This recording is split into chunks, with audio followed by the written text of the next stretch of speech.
Bonjour, bienvenue. Avant de commencer, abonnez-vous à notre chaîne et laissez un cœur en commentaire sous cette vidéo. Je me tenais dans l'embrasure de la porte, une tasse de café tiède à la main, quand il a claqué la porte d'entrée sans même un regard.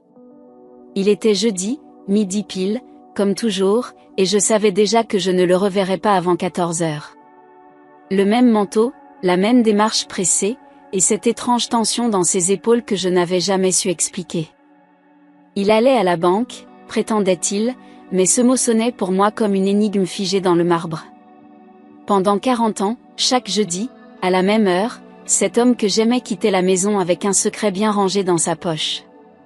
Il y allait toujours avec ce même calme étudié, une routine huilée que rien ne semblait pouvoir interrompre. Il prétextait que l'heure du déjeuner était idéale, que les bureaux étaient vides et qu'il pouvait tout régler sans attendre. Mais je voyais bien que quelque chose clochait, il partait pressé et revenait lentement, souvent les joues légèrement rouges, comme s'il avait couru ou menti. Il disait que c'était rapide, mais chaque fois, le temps s'étirait au-delà de ce qu'il promettait. J'ai fini par ne plus poser de questions, même si le doute me rongeait en silence. Il ne m'a jamais emmené avec lui, pas même une fois, malgré mes propositions calmes ou ironiques selon les années. J'avais essayé la douceur, puis l'humour, parfois même un soupçon de provocation, mais rien ne faisait bouger ce rituel figé. Il m'opposait toujours ce même sourire bref, presque agacé, comme s'il fallait me rappeler que certaines choses ne se partagent pas, ce n'est pas nécessaire, je m'en occupe, disait-il, et ces mots me renvoyaient à ma place, à la maison. J'ai fini par ne plus demander, comme une élève qui a appris qu'elle n'a pas le droit de poser certaines questions. Avec les années, j'ai compris qu'il ne demandait jamais la permission, il décidait, tout simplement. Sa voix n'était pas violente, mais elle ne laissait aucun espace à la discussion, comme si chaque phrase était une porte qui se fermait. Moi, par amour, par habitude ou peut-être par fatigue, j'ai plié sans vraiment m'en rendre compte. J'ai modelé mes semaines autour de ces jeudis, j'ai organisé ma vie selon un calendrier qu'il dictait seul. Et le pire, c'est que j'y voyais presque une forme de stabilité. Ce qui m'étonnait, c'est qu'il se préparait avec un soin que je ne comprenais pas pour une simple démarche bancaire. Il repassait sa chemise la veille, ajustait sa montre avec précision, se parfumait discrètement et mettait son téléphone en silencieux, comme s'il entrait dans une cérémonie. Tout en lui semblait prêt pour impressionner quelqu'un, mais je me disais que c'était son perfectionnisme. Après tout, il avait toujours été méticuleux, ordonné, irréprochable en apparence. Jamais je n'aurais imaginé que cette rigueur cachait une autre intention. Quand j'essayais d'en savoir un peu plus, ses réponses étaient brèves, fermées, presque mécaniques. Ce sont des affaires bancaires, disait-il, et il ajoutait parfois un soupir qui me faisait passer pour paranoïaque. Si je me montrais insistante, son regard changeait, devenait dur, presque étranger, et je me sentais comme une intruse dans sa vie. Alors je me taisais, et je me haïssais de me taire, mais le silence me semblait moins dangereux que son irritation. Une partie de moi comprenait que si je forçais, je perdrais quelque chose de plus grand. Parfois, il rentrait avec un air étrange, un mélange de soulagement et d'énigme dans les yeux. Il ne disait rien, mais son sourire flottait, discret, comme celui de quelqu'un qui revient d'un monde que je ne verrai jamais. Je le regardais enlever sa veste, poser sa montre, se resservir un café comme si de rien n'était. Je croyais qu'il avait réglé un problème, qu'un dossier était enfin clos, et je me félicitais presque de ne pas avoir insisté. Pourtant, mon intuition me serrait la gorge, je pressentais que quelque chose m'échappait. À la maison, il savait être doux, attentionné même, surtout en public ou devant les enfants. Mais dans l'intimité, il contrôlait tout, les horaires, les finances, les décisions. Il m'appelait, ma femme, comme on dit, mon bien, avec un calme qui rendait toute révolte inutile. Il répétait souvent qu'une femme respectable s'occupe de son foyer, et qu'il était fier que je ne travaille pas. Avec le temps, j'ai confondu l'amour avec la soumission. J'ai pourtant voulu travailler, à plusieurs reprises, parfois juste pour quelques heures par semaine, histoire d'avoir une vie à moi. Je rêvais d'un petit revenu, d'un contact extérieur, d'un prétexte pour sortir sans demander. Mais il m'en dissuadait chaque fois, habilement ou fermement, selon son humeur. Tant que je suis en vie, tu n'as pas à travailler, disait-il, comme si c'était une promesse d'amour. En réalité, c'était une clôture invisible autour de moi. Les années ont passé, longues et régulières comme une horloge bien réglée, les enfants ont grandi, les factures ont été payées, les habitudes se sont installées. Et ces jeudis sont devenus presque sacrés, intouchables, comme un pacte silencieux. Je n'ai jamais osé les briser, jamais imaginé les remettre en question. Je croyais que c'était le prix d'un mariage stable. Mais en vérité, cette banque était la porte d'une vie parallèle que je ne soupçonnais pas. Un mardi soir, il s'est plaint d'une douleur à la poitrine, a pâli soudainement, puis s'est effondré sans un mot sur le canapé du salon. J'ai couru, appelé les secours, crié son prénom, mais sa main était déjà froide quand le SAMU est arrivé. Le salon s'est rempli de voix professionnelles et de gestes inutiles. Puis le silence est tombé, lourd, définitif, comme une fin de scène.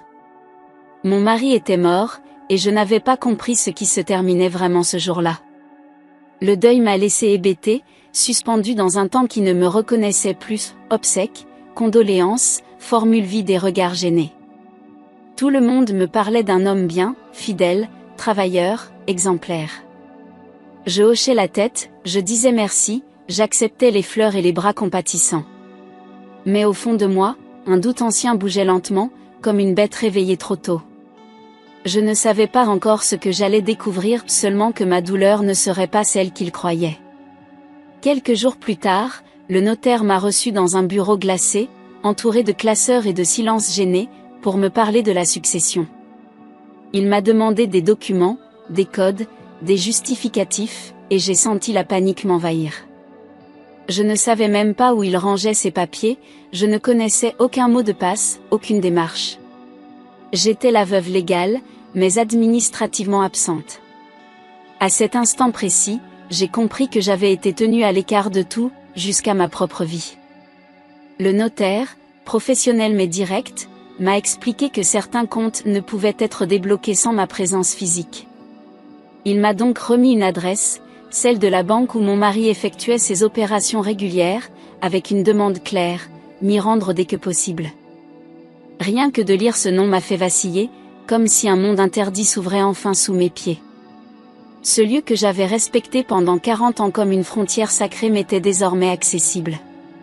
Mais je n'étais pas prête à affronter ce qu'il contenait. Le jeudi suivant, j'ai choisi une tenue simple mais digne, et j'ai quitté la maison à l'heure exacte où lui partait autrefois. En marchant vers cette agence, je me sentais à la fois ridicule et vulnérable, comme une étrangère dans un territoire trop connu. Les gens passaient autour de moi, pressés, indifférents, pendant que moi, je luttais contre une honte profonde. J'avais 61 ans et j'entrais dans une banque comme si je pénétrais dans une scène de crime. Il m'avait protégé, disais-je autrefois, mais peut-être m'avait-il surtout écarté. Dès que j'ai franchi la porte, j'ai senti des regards se poser sur moi, furtifs mais appuyés. Les employés m'observaient comme si j'étais un fantôme familier, une présence attendue mais dérangeante. Leur surprise n'était pas feinte, mais il y avait aussi dans leurs yeux une gêne, un non-dit collectif. Ce n'était pas de la compassion, ni de la simple curiosité, c'était une forme de malaise. Comme s'ils savaient quelque chose que moi je ne savais pas encore. Je me suis assise dans la salle d'attente, essayant de lire les affiches, de faire semblant d'être à ma place. C'est alors que je l'ai vue, une jeune femme enceinte, debout près des guichets, qui ne me quittait pas des yeux. Elle ne baissait pas le regard, et son visage exprimait une tension étrange, presque douloureuse. J'ai détourné les yeux par instinct, mais j'ai senti un frisson me glacer la colonne. Elle n'était pas juste une cliente, elle me regardait comme quelqu'un qui attendait ce moment depuis longtemps. Son regard me hantait, même quand je fixais mes genoux ou les écrans muets autour de nous. Il y avait en elle une peur palpable, une sorte de culpabilité contenue, mêlée à une décision qui semblait sur le point d'être prise. Elle caressait lentement son ventre avec une main tremblante, comme une femme qui cherche du courage. Chaque geste, chaque souffle trahissait une tension ancienne. Et sans comprendre pourquoi, j'ai su qu'elle avait un lien avec lui. Le directeur est venu me chercher plus tôt que prévu, avec une courtoisie inhabituelle, presque gênée. Il m'a conduite à son bureau sans attendre, m'a proposé un café que j'ai refusé, puis s'est lancé dans des explications sur les comptes. À chaque fois qu'il prononçait le nom de mon mari, il baissait légèrement les yeux, comme s'il marchait sur du verre. Il parlait vite, me donnait des papiers, des chiffres, des échéances, mais j'entendais autre chose derrière ses phrases. Une vérité retenue, suspendue, qu'il ne voulait pas formuler. Je suis rentrée chez moi avec un dossier plein de documents, mais le cœur plus lourd que jamais. Les chiffres ne me parlaient pas, mais ce que j'avais vu et senti dans cette banque parlait très fort. Ce lieu n'était pas qu'un espace neutre, c'était un théâtre où s'était jouée une autre vie. Chaque visage croisé, chaque silence du directeur, chaque geste de la jeune femme me hurlait une chose, quelque chose m'avait été caché. Et ce jeudi-là, ce rituel autrefois banal, devenait le centre de toutes mes interrogations. Le soir même, alors que je vidais mon sac sur la table, un message est arrivé sur mon téléphone. C'était un numéro inconnu, avec une phrase courte, « J'ai besoin de vous parler. » C'est important. Aucun bonsoir, aucune explication, juste cette phrase et une signature, Élodie. Mon cœur s'est emballé comme s'il reconnaissait un danger. Je ne connaissais pas ce prénom, mais il portait déjà le poids d'une révélation. Je n'ai pas répondu immédiatement, paralysée entre l'incrédulité et la peur. Quelques minutes plus tard, un deuxième message est arrivé, « Je vous ai vu aujourd'hui à la banque. » Et là, tout est devenu limpide. C'était la jeune femme enceinte, celle dont le regard m'avait transpercé. Je n'avais pas son histoire, mais j'avais son visage. Et tout en moi me disait que ce qu'elle allait dire allait briser quelque chose d'irréversible. J'ai accepté de la rencontrer dans un petit café à 2 pas de l'agence, le lendemain, à l'heure exacte où il partait chaque jeudi. Ce choix d'horaire, sur le moment, m'avait paru pratique, mais une fois installée à la terrasse, j'ai compris à quel point c'était cruel. C'était comme marcher volontairement dans les pas d'un mensonge, à la minute près. J'observais la rue, les passants, les visages inconnus, avec l'impression d'être sur une scène figée depuis des années. Et j'attendais cette femme que je ne connaissais pas mais qui, visiblement, savait tout de moi. Lorsqu'Élodie est entrée, je l'ai reconnue aussitôt, les traits tirés, les épaules tendues, les yeux rouges retenus de justesse. Elle ne m'a pas souri, ne m'a pas salué, elle s'est simplement assise en face de moi comme on entre dans un tribunal. Elle n'a rien commandé, pas même un verre d'eau, comme si elle ne venait pas pour rester. Moi non plus, je ne savais pas si je voulais écouter, comprendre ou juste survivre à ce qui allait être dit. Mais je savais que ce moment allait changer quelque chose de définitif. Le silence entre nous a duré de longues secondes, si longues que j'entendais ma propre respiration résonner dans mes tempes. Elle tenait une serviette en papier entre ses mains, la tordait lentement, jusqu'à ce qu'elle se déchire. J'ai failli parler la première, mais quelque chose en elle me disait d'attendre. Ce n'était pas de la timidité, c'était un effort intérieur violent, un combat entre sa peur et sa décision. Je sentais déjà que ce qu'elle allait dire allait m'arracher quelque chose. Elle m'a dit qu'elle voulait me parler depuis des mois, qu'elle y pensait tous les jeudis sans trouver le courage. Mais me voir entrer dans cette banque, ce jour-là, avait tout changé. Elle a compris que le mensonge ne pouvait plus tenir, que le temps qu'il lui restait avant l'accouchement exigeait de la vérité. Elle parlait d'une voix basse, posée, comme si chaque mot lui coûtait une part de souffle. Moi, je la regardais sans bouger, retenant mes propres battements de cœur. Je lui ai demandé d'être directe, sans passer par des détours qui me feraient perdre pied. Elle a hoché la tête et a inspiré lentement, comme si chaque phrase à venir était un saut dans le vide. Son regard s'est accroché au mien, pas pour m'affronter, mais pour ne pas s'écrouler. Je n'étais pas encore prête, mais je savais que je ne voulais pas de mensonges édulcorés. La douleur vraie me faisait moins peur que le doute. Elle m'a expliqué qu'elle avait connu mon mari à la banque, là où elle travaille encore aujourd'hui. Il était charmant, poli, discret, et très présent, chaque semaine, toujours à la même heure. Au début, elle pensait à une coïncidence, puis à un client exigeant, puis à quelque chose d'autre. Il posait des questions banales, revenait avec des prétextes flous, jusqu'à ce que leurs échanges deviennent plus personnels. Elle ne s'est pas méfiée tout de suite, mais elle aurait dû. Elle a dit qu'il avait exploité un timing parfait, sa pause déjeuner à elle et son fameux passage à la banque. Il savait exactement comment se glisser dans les interstices de sa vie, sans jamais éveiller les soupçons. Pendant que moi je pensais qu'il faisait des virements, il faisait des promesses.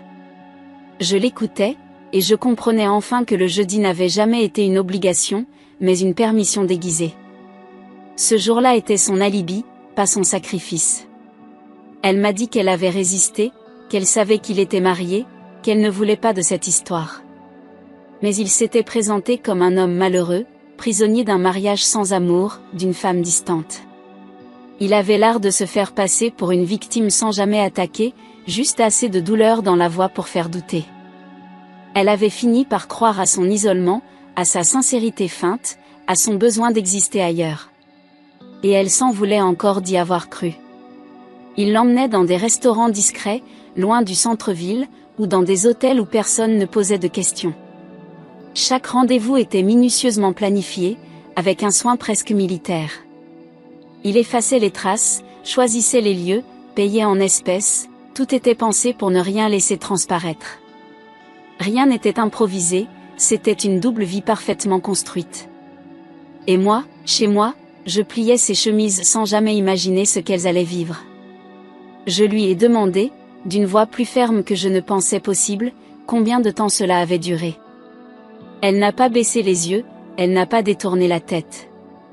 Elle a simplement dit, des années, plus que je ne peux l'admettre sans honte. Ce mot, année, m'a transpercé comme une lame. Ce n'était pas une erreur, pas une dérive, c'était une vie parallèle, complète, organisée. Et je sentais que le pire n'avait pas encore été dit. J'ai ressenti une honte brûlante, une honte qui ne savait plus sur qui se poser, elle, lui, moi, ou ce que je n'avais pas voulu voir. Toutes les scènes banales de nos jeudis me sont revenues comme des gifles, les repas que je préparais, les chemises que je repassais, les textos polis qu'il m'envoyait. Elle vivait dans l'ombre de mon quotidien, et moi dans l'ombre du sien. Deux femmes piégées dans le même théâtre, sans jamais se croiser.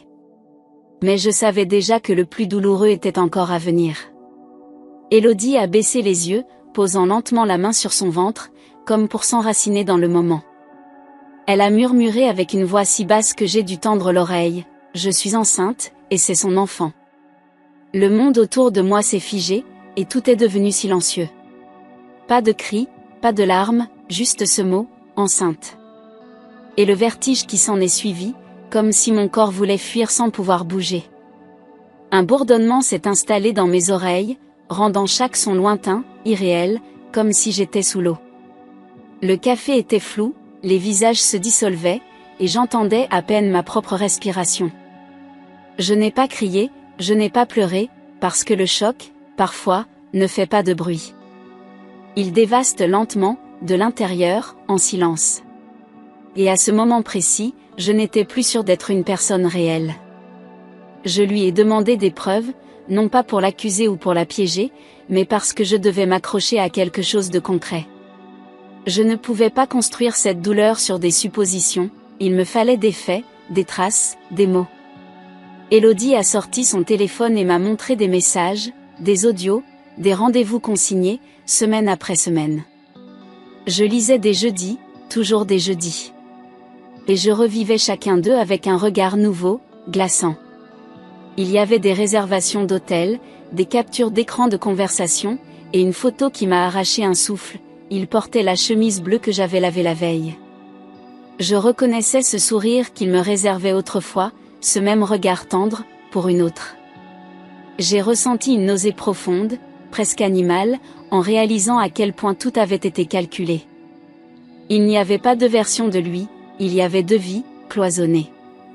Et j'étais celle qui n'avait jamais franchi la porte. Élodie a posé son téléphone sur la table, doucement, puis m'a regardé droit dans les yeux. Elle a dit qu'elle ne voulait rien, ni argent, ni part d'héritage, ni vengeance. Elle voulait seulement que la vérité existe, que son enfant naisse avec un nom et sans honte. Elle savait ce que cette rencontre allait provoquer en moi, mais elle ne pouvait plus se taire. Et malgré moi, j'ai vu en elle une femme brisée, pas une ennemie.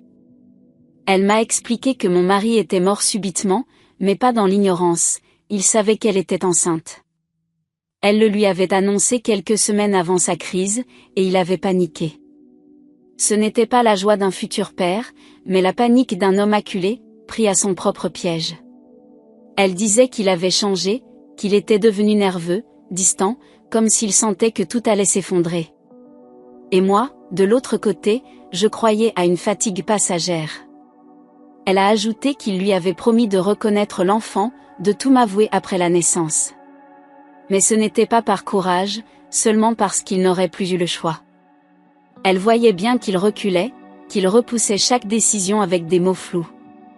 Il voulait le bébé, disait-il, mais sans perdre ce qu'il avait. Et moi, j'écoutais tout cela avec l'impression d'être un obstacle, une façade qu'il n'avait jamais voulu briser.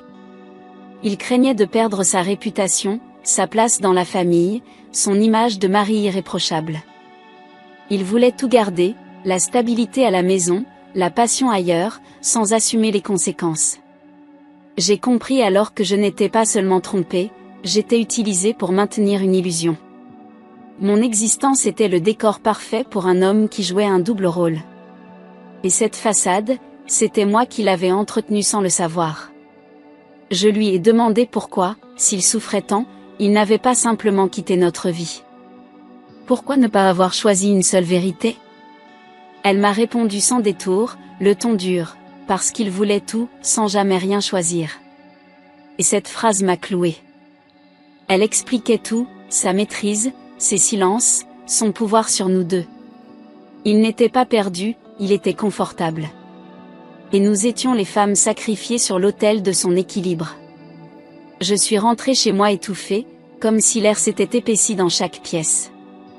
Les murs familiers semblaient m'observer, complices silencieux d'une mascarade de 40 ans. Je me suis assise au bord du lit, là où il s'habillait chaque jeudi, et j'ai compris que ma vie entière avait été une mise en scène dont je n'étais que l'accessoire docile. Tout ce que je croyais solide s'effondrait sans bruit. Je ne savais plus qui j'étais, ni ce que j'avais réellement vécu. J'ai ouvert les tiroirs qu'il gardait pour lui, ceux que je n'avais jamais osé toucher par respect ou par peur. À l'intérieur, j'ai trouvé des tickets de restaurants inconnus, des flacons de parfums que je ne portais pas, des numéros enregistrés sous des noms absurdes. Chaque objet devenait une pièce d'un puzzle dont je n'avais jamais vu le dessin. Il n'y avait pas de lettres d'amour, pas de déclaration, juste des preuves d'une logistique parfaitement rodée. Et ce silence organisé était encore plus cruel que des aveux. Le plus douloureux, c'était de revoir chaque moment où il m'avait interdit de travailler, avec ce ton protecteur qui me semblait noble à l'époque. Il ne voulait pas que je sois indépendante, parce qu'une femme libre pose des questions, exige des réponses et finit par partir. Il m'avait enfermée dans une prison dorée, où je croyais être aimée alors que j'étais simplement maintenue en place. Je ne lui avais jamais demandé de compte, parce qu'il avait tout fait pour que je n'en ai pas les moyens. Et aujourd'hui, je devais apprendre à respirer sans lui. Je suis allée voir le notaire de nouveau, cette fois avec une posture différente, plus droite, plus déterminée. Je lui ai dit que je voulais comprendre mes droits, pas pour me battre, mais pour ne plus jamais être dépendante. Il m'a écoutée avec respect, m'a donné des explications claires, sans détour. Je voulais savoir exactement ce que je pouvais faire, ce que l'enfant à venir pourrait réclamer, comment me protéger. Ce n'était pas une vengeance, c'était ma reconstruction. Il m'a expliqué que si la filiation était prouvée, l'enfant aurait légalement des droits dans la succession. Ce serait à moi de choisir comment réagir, contester, accepter, négocier. Tout se ferait dans le cadre strict de la loi, et rien ne pourrait m'être imposé sans procédure. Ces mots m'ont rassuré autant qu'ils m'ont blessé, j'étais désormais obligée de partager ce deuil avec une inconnue. Et pourtant, une part de moi savait déjà que je n'irais pas contre ce bébé. Je me sentais humiliée au fond de moi, pas seulement à cause de la trahison, mais parce que toute ma vie avait été gérée comme un compte bancaire. Il avait contrôlé mon corps, mes choix, mon emploi du temps, jusqu'à ma solitude. J'étais devenue invisible dans mon propre foyer, simplement utile à son image sociale. Je n'étais pas une femme aimée, j'étais une épouse pratique. et cette vérité nue me brisait bien plus que sa mort. J'ai décidé de sortir de cette cage invisible, j'ai cherché un travail, sans demander conseil à personne. C'est dans ce contexte que j'ai rencontré Julien Moreau, un avocat en droit civil, venu déposer des documents dans l'agence où je postulais. Il m'a parlé avec une attention calme, sans pitié, sans condescendance. Quand je lui ai brièvement expliqué ma situation, il m'a simplement dit « Vous avez le droit de recommencer ». Et cette phrase a tout changé.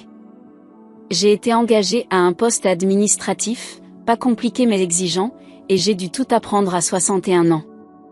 J'avais peur, j'étais lente au début, mais chaque jour me rendait un peu plus fière. Je comprenais enfin ce que mon mari avait toujours voulu me cacher, la liberté donne du courage. Chaque bulletin de salaire était une victoire intime. Je n'étais plus seulement la veuve de quelqu'un, j'étais moi. Avec le temps, Élodie et moi avons trouvé une manière calme et respectueuse de régler les aspects juridiques. Il n'y a pas eu de guerre, ni de cris, juste deux femmes liées par la même blessure et un enfant à venir. Nous ne sommes pas devenus amis, mais nous avons choisi la paix. Je refusais de laisser la douleur devenir mon identité. Elle aussi voulait autre chose pour son avenir. J'ai pleuré, souvent, mais plus pour moi que pour lui. J'ai pleuré la femme que j'avais été, la confiance que j'avais donnée, les années que j'avais subies sans les vivre. La thérapie m'a aidé à mettre des mots sur ce que je croyais normal et qui, en réalité, était une forme d'effacement. Travailler, parler, marcher seul dans la rue sont devenus mes actes de résistance. Je ne voulais plus jamais qu'on décide à ma place. Julien a d'abord été une présence professionnelle, précise, respectueuse, puis peu à peu, il est devenu une présence humaine. Il ne me regardait pas avec pitié, mais avec une forme de considération rare, comme si mes cicatrices ne le faisaient pas fuir. Il n'a jamais forcé, jamais proposé plus que ce que je pouvais entendre. Il parlait peu, mais il écoutait vraiment, et cela m'a fait plus de bien que tous les conseils. J'apprenais à respirer dans un monde sans contrôle. Pour la première fois, quelqu'un m'a posé une question simple, « Qu'est-ce que vous voulez ?» Pas ce que je dois faire, pas ce qu'on attend de moi, mais ce que je désire. Cette phrase m'a surprise, presque gênée, car je n'en connaissais plus la réponse. Je vivais depuis trop longtemps dans les attentes des autres, dans la peur du conflit, dans l'ombre d'un homme. Et pourtant, cette question m'a rendu ma voix, doucement. Un jour, au travail, une collègue a raconté une anecdote banale qui m'a fait rire, spontanément. Ce n'était pas un rire poli, ni un masque social, c'était un vrai éclat, venu de moi, sans effort. Et je me suis figée juste après, comme si ce moment m'avait échappé. C'était la première fois depuis la mort de mon mari que je riais sans retenue. Ce rire-là m'a prouvé que je recommençais à vivre. Julien et moi avons entamé une relation discrète, sans mise en scène, sans serment exagéré. Il comprenait mes silences, respectait mes lenteurs, et ne cherchait jamais à les combler par des promesses. Ce n'était pas une passion brûlante, c'était un lien solide, basé sur le respect mutuel. Il ne jouait pas un rôle, il était là, simplement. Et cette simplicité me guérissait plus que je ne l'aurais cru. Presque un an après la mort de mon mari, Julien m'a demandé si je voulais l'épouser. Il l'a fait sans genoux à terre, sans bague spectaculaire, mais avec une tendresse qui m'a désarmée. Il n'a pas dit qu'il me protégerait, il a dit qu'il voulait marcher à mes côtés. Ce n'était pas une demande d'appropriation, mais une main tendue. Et pour la première fois, j'ai dit oui sans peur. Un an plus tard, nous nous sommes mariés dans une cérémonie simple, entourée de peu de monde mais de beaucoup de sincérité. Mes enfants étaient là, étonnés d'abord, puis émus. Ils voyaient en moi une femme qu'ils ne reconnaissaient pas tout à fait, mais qu'ils respectaient plus. Je n'étais plus la mère silencieuse et effacée, j'étais une femme debout. Et ce regard-là, dans leurs yeux, valait tout. Julien n'a jamais tenté de réduire mon espace, ni de limiter mes décisions. Il disait souvent que ma liberté ne le menaçait pas, qu'au contraire, elle l'enrichissait. Il ne voulait pas une femme soumise, mais une compagne entière, qui pense, qui agit, qui choisit. Je n'avais plus besoin de demander la permission pour exister. Et Et cette égalité n'était pas un cadeau, c'était une base. Nous avons décidé d'avoir un enfant ensemble, pas pour réparer le passé, mais parce que nous en avions envie. Cette grossesse n'était pas une surprise ni une urgence, c'était un choix adulte, serein. Je n'avais plus 20 ans, et pourtant, je n'avais jamais été aussi prête. Ce ventre qui s'arrondissait ne portait pas le poids d'un mensonge, mais la promesse d'une vie construite en vérité. Je ne vivais plus à travers un homme, je vivais avec lui. Le jour de la naissance de notre fils, j'ai pleuré, mais pas de douleur ou de peur, de joie et de soulagement. Julien était là, main dans la mienne, regard ancré dans le mien, présent à chaque respiration. Ce petit être qui venait au monde ne portait aucune ombre, seulement de la lumière. C'était un recommencement profond, pas un oubli. Et dans ce cri de bébé, j'ai entendu ma propre libération. Avec le recul, je sais que le jeudi était un piège, une habitude devenue prison, un mensonge ritualisé. Mais aujourd'hui, chaque jeudi m'appartient. Je vais au travail, je bois un café en terrasse, je lis, je vis. Ce jour ne me fait plus peur, il est devenu un symbole de reprise de pouvoir. Je n'ai plus besoin de surveiller l'heure, c'est moi qui décide du rythme de ma vie. La différence entre mon passé et mon présent est nette, presque tranchante. Avant, je vivais dans une maison impeccable mais figée, dans un rôle écrit par quelqu'un d'autre. Aujourd'hui, plus personne ne me fait taire pour protéger une illusion sociale. Je parle, je décide, je me trompe parfois, mais tout est à moi, vraiment à moi. Et cette vérité, même imparfaite, me libère plus que n'importe quel bonheur simulé. Julien me respecte dans les gestes les plus simples, dans mes silences comme dans mes mots. Il ne me surveille pas, ne me teste pas, ne me corrige pas, il m'écoute. Nos décisions sont partagées, nos désaccords discutés, nos projets construits à deux. Il n'est pas un mystère à deviner, mais une présence stable et cohérente. Et c'est cela, désormais, que j'appelle l'amour.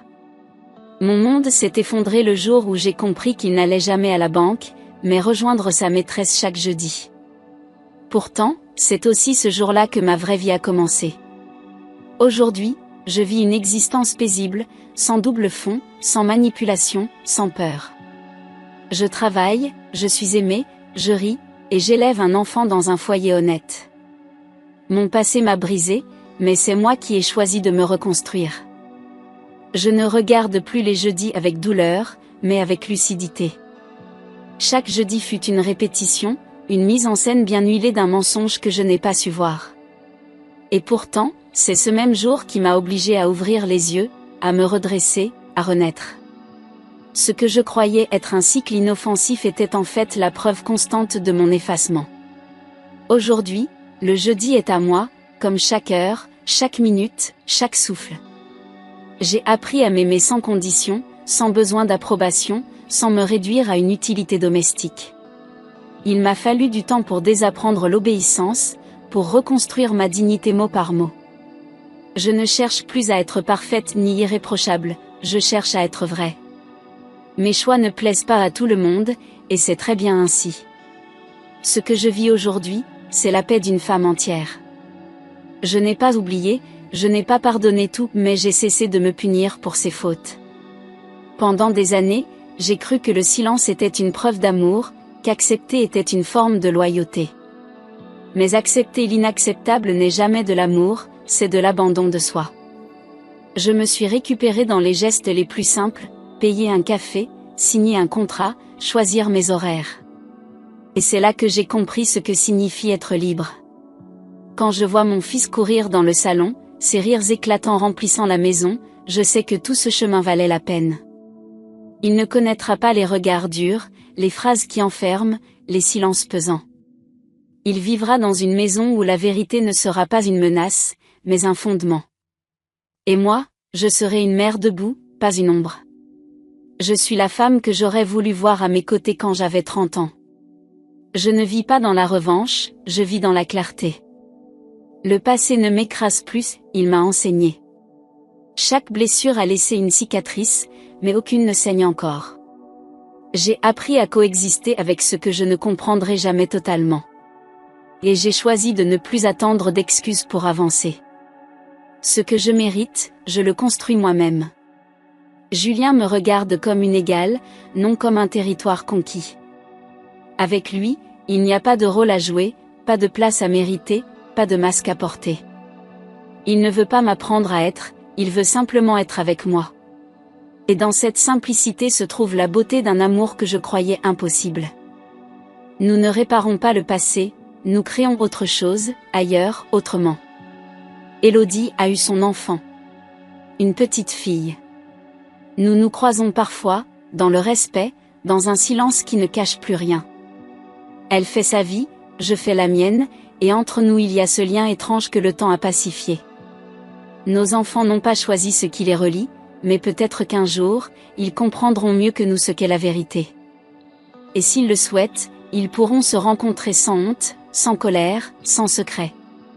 Je n'ai plus besoin d'attendre que quelqu'un valide mes décisions, ni mes émotions. Le monde ne s'effondre plus quand je dis non, ni quand je dis oui. Je suis capable de changer d'avis, de me tromper, d'oser sans en demander pardon. J'ai survécu à une illusion longue de 40 ans. Maintenant, chaque jour est une vérité que je choisis d'habiter pleinement. Il y a des objets que j'ai gardés, d'autres que j'ai jetés. J'ai redonné leur silence à certaines pièces de la maison, repeint des murs, déplacé des meubles. Ce n'était pas une fuite, c'était une reconquête. Je voulais que mon chez-moi cesse d'être le décor d'un mensonge, et devienne le théâtre d'une vie sincère. Ce lieu m'appartient enfin. Et parfois, le jeudi, je m'assieds à la terrasse d'un café, seul, avec un livre ou rien du tout. Je regarde les gens passer, je respire l'air libre, je pense à tout ce que j'ai traversé. Je ne suis plus la femme d'avant, mais je ne la renie pas. Je lui souris, même, avec tendresse. Car c'est elle qui m'a porté jusqu'ici vers la femme que je suis devenue.